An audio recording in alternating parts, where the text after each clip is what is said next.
Praise be. With the final season of The Handmaid's Tale slowly approaching, we'll finally get closure as to how June's story will finally end. Great. Praise fucking be.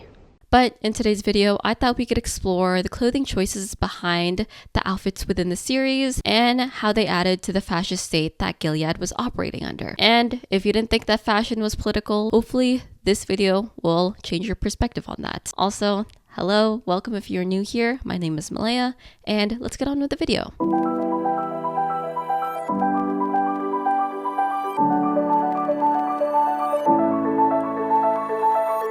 Margaret Atwood, the author of The Handmaid's Tale, created a fictitious future in what was once known as the United States of America, turned to the Republic of Gilead, where the people residing there are living under a theocracy, a type of government where religious authority reigns supreme. Originally published in 1985, she actually got many of her sources from clippings within magazines and newspapers, scouring the archives of libraries. We can look to the dictatorship of Romania's president, Ceausescu, who actually enacted laws that mandated women were required to have a certain amount of babies with monthly mandatory pregnancy tests. 1967 decree number 770 banned abortion, and in accordance to the law, every woman under 45 years old had the patriotic duty to give to the homeland at least 5 children. Germany's Lebensborn program was another source of inspiration, where German citizens were encouraged to also have large families of up to 4 children to further push the expansion of the Aryan race.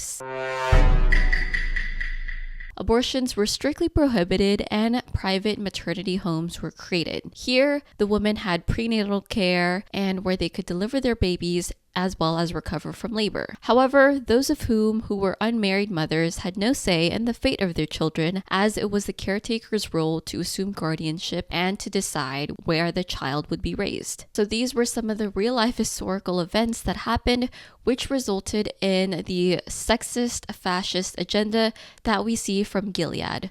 But what exactly is fascism? I'd humbly like to say I'm in no way an expert at all at this topic, but thankfully there are others out there who have more knowledge about this than I do, and I do recommend checking out this video made by Ryan Chapman, where he made a very lengthy, in-depth video about fascism that is worth checking out. But the definition that I walked away with in the most simplest terms and most easy to understand is that it is the ideology of blood and soil. Another definition has also been brought forth by Jonathan Haidt, which refers to it as hive psychology scaled up to grotesque heights. And you can also think about fascism as the most extreme form of nationalism. If we try to put ourselves in the shoes of the individuals who came together and made Gilead what it is, we can come to the conclusion that they believed to their core that what they did was for the betterment of the nation, which is pretty much in line to fascism's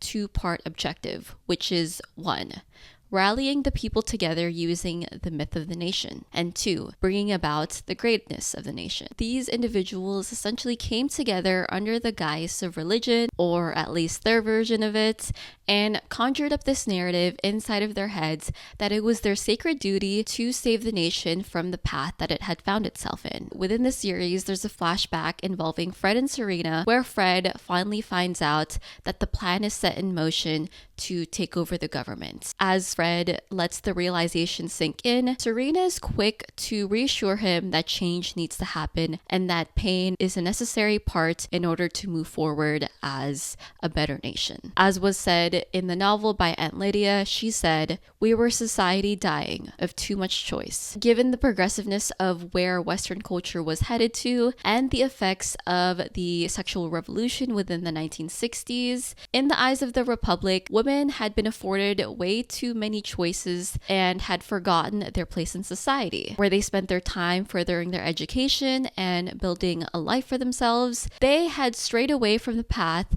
of their true calling in life, which was being mothers, wives, and homemakers. Fascists also advocated for violence and war as a cause to unite the people together in order to bring their vision forward. Under the Third Reich, they waged wars against neighboring countries and persecuted Jews. Under Gilead, they fought the resistance groups and persecuted gender traitors and other religious minorities. The committee was able to accomplish their coup by launching 3 separate attacks on the Congress, White House, and the court. They saw the failings of the government and decided for themselves it's time for change. In the first episode, we can quickly see how members of the society have been brainwashed into thinking that war is a uniting cause to rally around, demonstrated in the first few exchanges between Offred and Ofglin. They talk about how the war is going well and the success they've had in smoking out the rebel groups. Mussolini's Italy also saw strength in numbers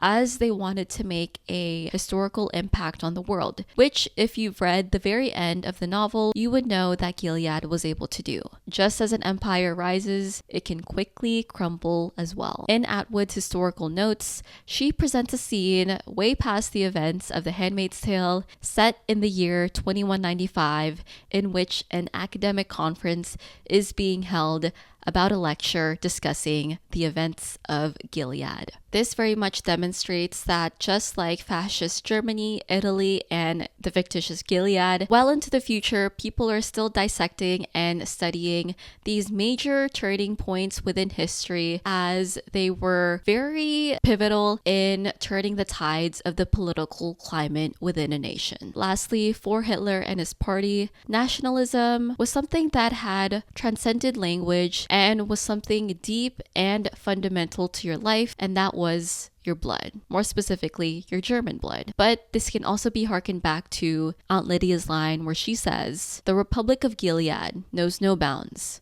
Gilead is within you."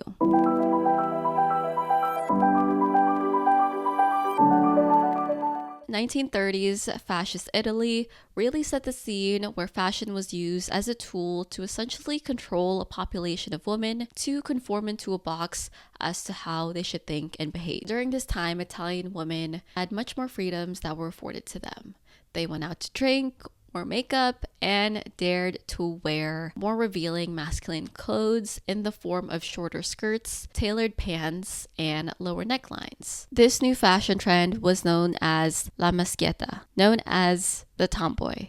Basically, the Italian version of the 1920s flapper girl within the United States. Resisting this new wave of feminism, Mussolini strove to control women by their way of dress. He did this by launching his very own fashion trends, the first one being La Nuova Italiana, known as the New Italian Woman, as well as Maese Rurali, translating to the ladies of the field. For the New Italian woman, they were encouraged to wear clothes that were in line to being glamorous, sophisticated, hyper-feminine, as opposed to masculine clothes. As for the ladies of the field, this trend targeted the rural women of Italy who were directed to wear traditional peasant dresses that would encourage a motherly role over any other role in their lives. This poster represents the quintessential lady of the field, with hens by her side, a basket of apples in one hand, and her baby being cradled by her bosom. She fashions a long dress with large sleeves and a corset, with the text translating to Rural Housewives Agenda. It was Mussolini's directive to exclude all forms of individuality. Similarly, in the series, fashion was used as a way to assert control over these women as they were categorized within different female classes, with their clothes symbolizing their status in their world. Specifically, in the first season of the show, we can see flashbacks of how life was like before Gilead and showcasing the way that the modern woman would dress. For June and Moira, we see them out in public wearing workout clothes during their run, with the camera panning near June's chest and then shows a disgusted passerby disapproving of her attire. When they were at the lake, the women were free to wear bathing suits to enjoy a day of leisure. And similarly, when Fred and Serena are at the theater, we see a woman who has a tank top on showing off her butterfly tattoo. Essentially, these scenes are meant to emphasize the sort of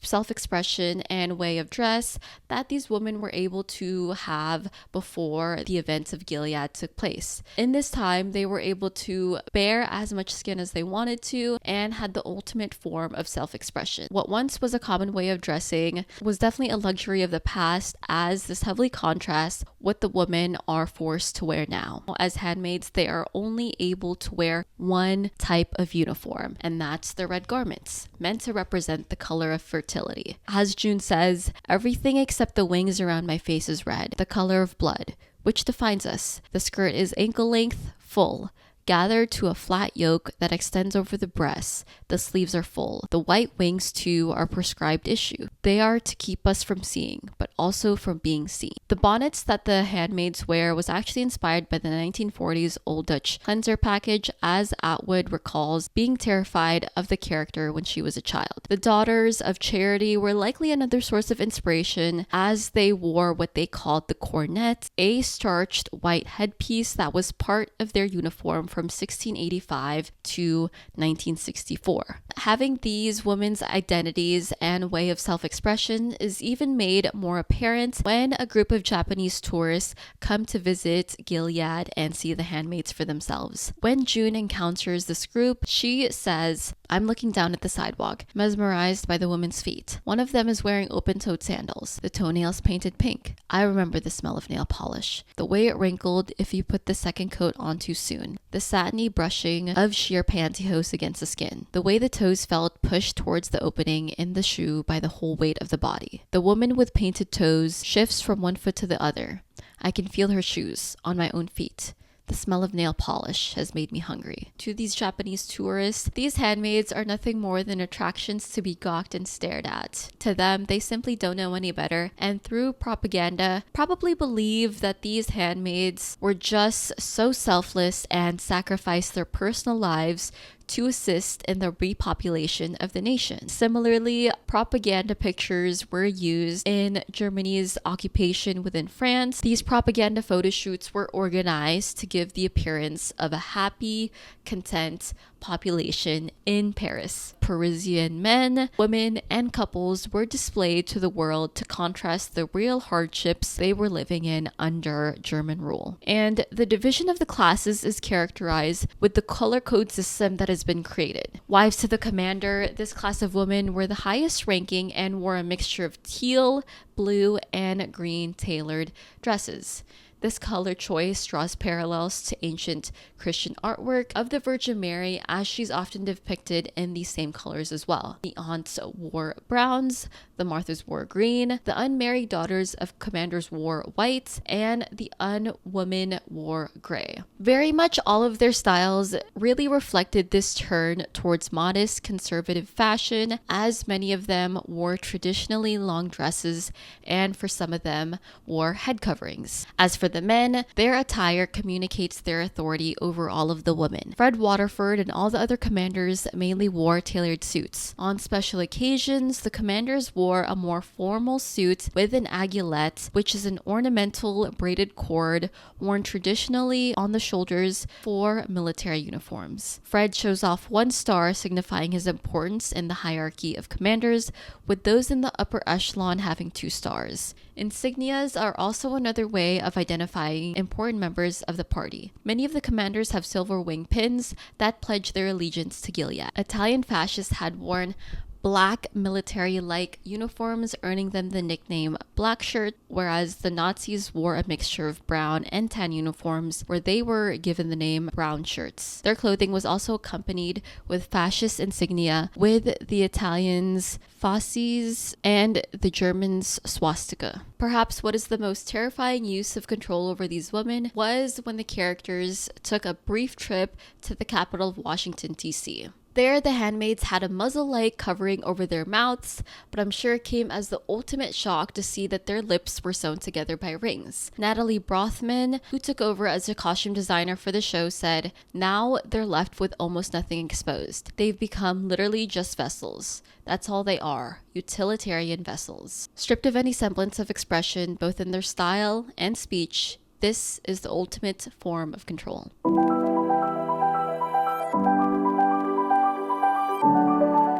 The The impact of the Handmaid's Tale's costumes has inspired many women out there to wear them during protests around the world fighting women's reproductive rights. From Europe, Argentina, to the United States, crowds of women were dressed in these red cloaks, becoming a symbol of opposition to authority. For Trump's inauguration, many people were quick to point out the similarities that they saw for the outfit choices behind some of the attendees and the outfits that have also been seen within the series. The most notable one being Ivanka Trump's green emerald suit, which came to her from Dior. In fact, Dior is one of those brands that has had ties within the Nazi Party, as they actually dress the wives of these generals and officers. Some luxury fashion houses out there have had their own involvement with the party, the most infamous one being Coco Chanel. Though there are definitely parallels in Ivanka's dress to Serena's dress, we may never really know the intent behind this clothing choice, whether or not it was on purpose or if it was purely coincidental, but I can't go denying the fact that it is a bit alarming to be able to draw parallels for her outfits given the nature of the administration and what they stand for. Otherwise, that is it for the end of the video. All of this demonstrates just how much fascism can play a role within fashion. From the fascist states of Italy and Germany to the make-believe world of Gilead, we can get a clearer image of how fashion is heavily influenced by the political climate of their nations. As always, thank you so much for being here. And if you want to support the channel, make sure to like and subscribe. And I will see you guys the next time. Bye, cool cats.